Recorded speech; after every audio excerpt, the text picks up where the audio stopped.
Besok sudah hari suci purnama, tapi belum juga punya canang buat makan.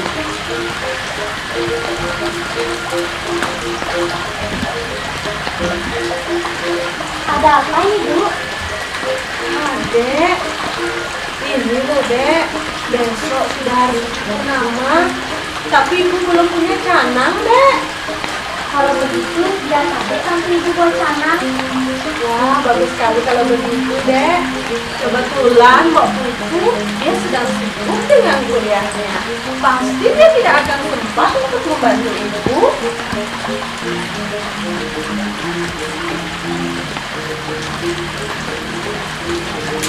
Ibu sedang buat apa? Ibu kok sibuk sekali? Komang, besok kan Rainan purnama. Ini kok Dek mau bantuin Ibu buat canang? Boleh ikut membantu? Bagus sekali, Nak. Tapi sebelumnya, Komang sama Adek ke ibu kamarnya. Baik-baik, Ibu.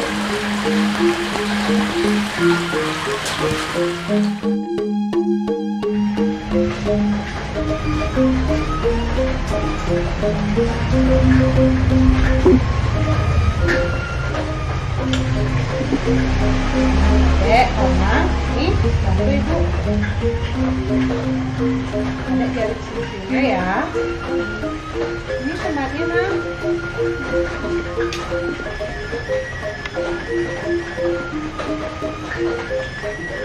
Ih, masa anak cowok buat canang? Adek, tidak boleh berbicara seperti itu. Dengarkan ibu ya. Adek, Komang, siapapun boleh membuat canang ataupun menjahitan, baik itu laki-laki maupun perempuan. Yang penting harus didasari dengan rasa tulus ikhlas. Sudah mengerti?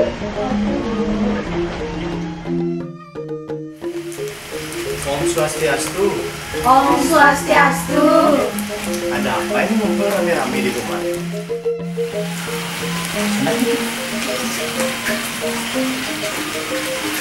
Begini loh Pak, ini besok kan hari suci purnama. Ibu belum punya canang untuk persembahan besok Pak. Dan kebetulan anak-anak kita, Kadek dan Komang, ikut membantu ibu dalam membuat canang. Kenapa Bapak bisa buat canang? Bisa, makanya sekarang kita belajar. Bapak buat canang bisa, tapi arti dan maknanya belum tahu. Nah, kebetulan kita kan beruntung sekali nih punya ibu yang cantik, pintar juga menjahitan, sekarang bikin canang. Kebetulan juga guru agama Hindu. Jadi gimana kalau kita tanyakan ibu makna dan visi dari pembuatan canang? Setuju tidak? Setuju. Nah, pertama-tama Kadek ambil dulu cepernya. Kadek tahu nggak apa makna ceper itu? Nggak tahu, Bu. Nah, ceper itu sebagai alas dari sebuah canang yang memiliki bentuk segi empat. Ceper merupakan lambang Angga Sarira atau badan. Empat sisi daripada ceper itu sebagai lambang niase dari Panca Mahabhuta, Panca Tanmantra, Panca Budindriya, Panca Karmendriya. Keempat itulah yang membentuk terjadinya Angga Sarira atau badan wadah ini. Nah, Komang, sekarang ambil berasnya. Ya, taruh di sini di atas cepernya. Beras atau wija sebagai lambang atau niase Sang Hyang Atma yang menjadikan badan ini bisa hidup. Beras atau wija sebagai lambang benih dalam setiap insan kehidupan yang diawali oleh benih yang bersumber dari ide Sang Hyang Widiwasa yang berwujud Atma. Nah, selanjutnya Bapak ambil porosannya. Apa Bu? Boros? Kok boros sih Pak? Porosan. Yang ini ya Bu? Iya Pak, taruh di atas cepernya. Nah, porosan itu terbuat dari daun sirih, kapur atau pamor, dan jambe atau gambir sebagai lambang niase Tri Pramana, yaitu Bayu, Sabda, dan Idep. Daun sirih sebagai lambang warna hitam sebagai niase Betara Wisnu dalam bentuk Tri Pramana sebagai lambang niase dari sabda atau perkataan. Jambe atau gambir sebagai niase Betara Brahma dalam bentuk Tri Pramana sebagai lambang niase Bayu atau perbuatan. Kapur atau pamor sebagai lambang atau niase Betara Iswara yang dalam bentuk Tri Pramana sebagai lambang idep atau pikiran.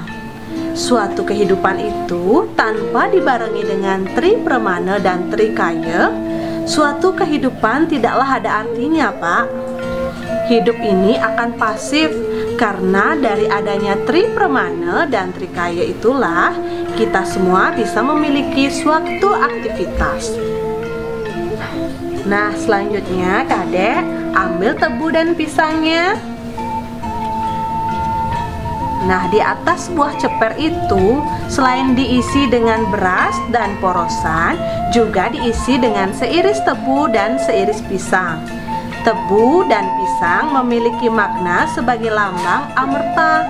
Setelah kita memiliki badan dan jiwa yang menghidupi badan kita dan Tri Pramana yang membuat kita dapat memiliki aktivitas, dengan memiliki suatu aktivitaslah kita dapat mewujudkan amerta untuk menghidupi badan dan jiwa ini. Tebu dan pisang adalah sebagai lambang amerta yang diciptakan oleh kekuatan Tri Pramana dan dalam wujud Tri Kaya. Nah, Komang, selanjutnya ambil sampian urasnya.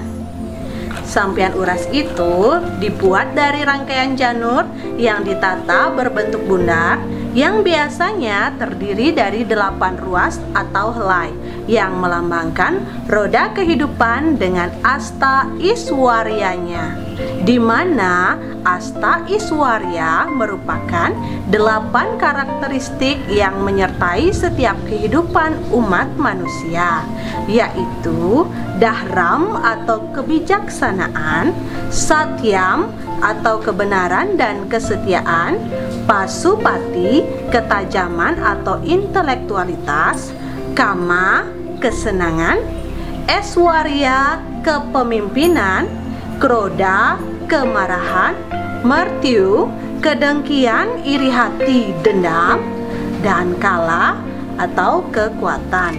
Itulah 8 karakteristik yang dimiliki oleh setiap umat manusia sebagai pendorong melaksanakan aktivitas dalam menjalani roda kehidupannya. Nah, selanjutnya sekarang Kadek tolong bantu Ibu menaruh bunga di atas urasnya. Yang pertama, ambil bunga warna putih. Bunga putih letaknya di sebelah timur, di mana bunga putih ini merupakan simbol kekuatan dari Sang Hyang Iswara.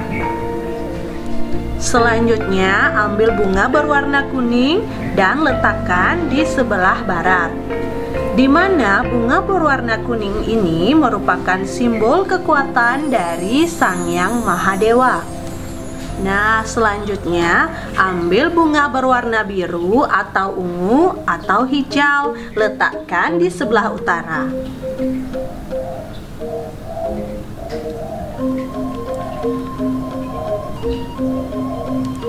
Kalau warna ini apa arti ya, Bu? Oh iya, Ibu lupa menjelaskan. Nah, kalau bunga ungu dan hijau yang ditaruh sama Mbok Dek barusan, itu merupakan simbol kekuatan dari ide Sang Hyang Wisnu.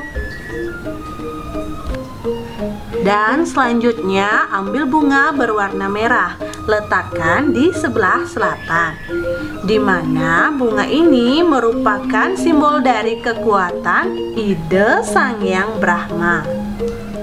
Nah, secara keseluruhan, bunga merupakan simbol atau lambang dari kedamaian dan ketulusan hati.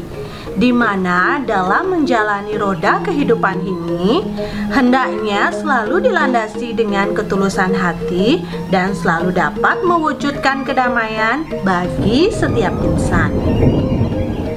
Nah, selanjutnya letakkan kembang rampai di atas bunganya. Kembang rampai akan ditaruh di atas susunan atau rangkaian bunga-bunga pada suatu canang. Kembang rampai memiliki makna sebagai lambang kebijaksanaan.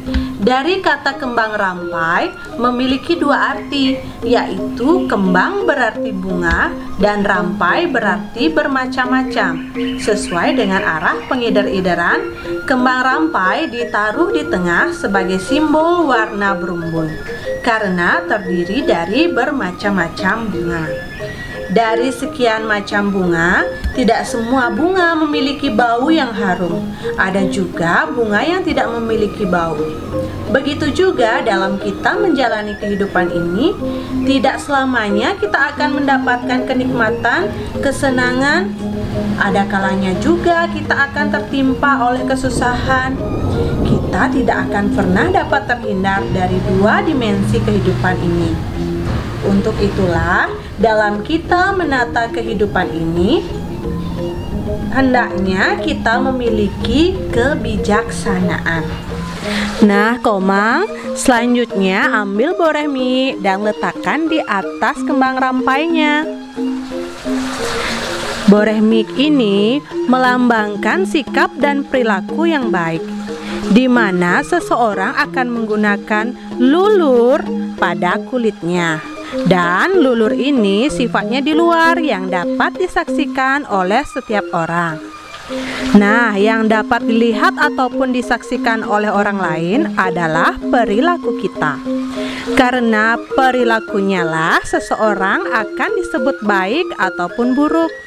Seseorang akan dikatakan baik apabila dia selalu berbuat baik. Begitu juga sebaliknya. Nah, Komang, selanjutnya tolong ambilkan minyak wangi atau lengis mie itu dan letakkan di atas boreh mie-nya. Nah, lengis mie ini atau minyak wangi merupakan lambang ketenangan jiwa atau pengendalian diri. Minyak wangi biasanya diisi pada sebuah canang. Sebagai lambang atau niase di dalam kita menata kehidupan, dan kehidupan ini hendaknya dalam menjalankannya dengan ketenangan jiwa dan pengendalian diri yang baik. Ibu umpamakan seperti air yang tenang. Di dalam air yang kita akan dapat melihat jauh ke dalam air, sekecil apapun benda yang ada di dalam air dengan gampang kita dapat melihatnya. Begitu juga dalam kita menjalani kehidupan ini dengan ketenangan jiwa dan pengendalian diri yang mantap, kita pasti akan dapat menyelesaikan segala beban yang ada dalam hidup ini. Segitu aja, Bu. Gampang. Iya, Mang, segitu aja. Tapi ingat proses dan setiap maknanya, dan harus didasari dengan rasa tulus ikhlas dalam pembuatannya. Nanti Komang sama Modek lanjutkan membuat canang sisanya ya. Ya, Bu. Bu, Kadek mau bertanya, apa sih makna canang secara keseluruhan? Baiklah, akan Ibu jelaskan. Kadek, dalam lontar Empu Luntu Alit disebutkan bahwa canang sari merupakan inti dari pikiran dan niat yang suci sebagai tanda bakti kepada Iblis Sang Yang Kuasa. Oh iya, Bu, Bapak juga ingin tanya. Waktu ini Bapak juga sempat membaca, tapi sedikit kayaknya makna canang sari tersebut juga terdapat dalam Bhagavad Gita. Benar nggak, Bu? Benar sekali itu, Pak.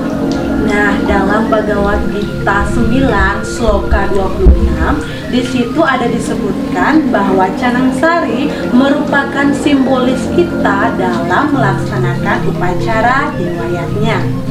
Nah, disebutkan juga dalam Bhagavad Gita dengan slogannya yang berbunyi Patram Puspam Palam Toyam Yomi Bhaktya Prayachati Tadaham Bhaktiu Partamasnami Prayatatmana, yang artinya siapapun yang sujud mempersembahkan daun, bunga, buah, atau air sepenuh bakti kepadaku, persembahan cinta, persembahan dari hati yang suci murni, itu akan aku terima.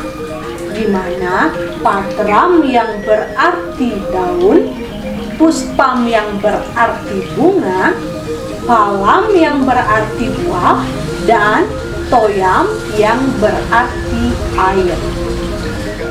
Wah, sungguh beruntung sekali kita ya, punya ibu seorang guru agama. Jadi kita bisa bertanya apa saja, termasuk makna dan fungsi dari Canang Sari ini. Setelah ini, Oma, kita belajar buat plakat dan kelangsa ya. Ya, Pak. Nah, ingat, mulai sejak dini, marilah kita ajarkan putra dan putri kita sebagai generasi muda untuk membuat canang sari yang baik dan benar di rumah. Dan ingat, tanamkan rasa tulus ikhlas dalam pembuatannya. Nah, bagaimana? Sudah paham semuanya? Sudah, Pak. Om Santi Santi Santi Om.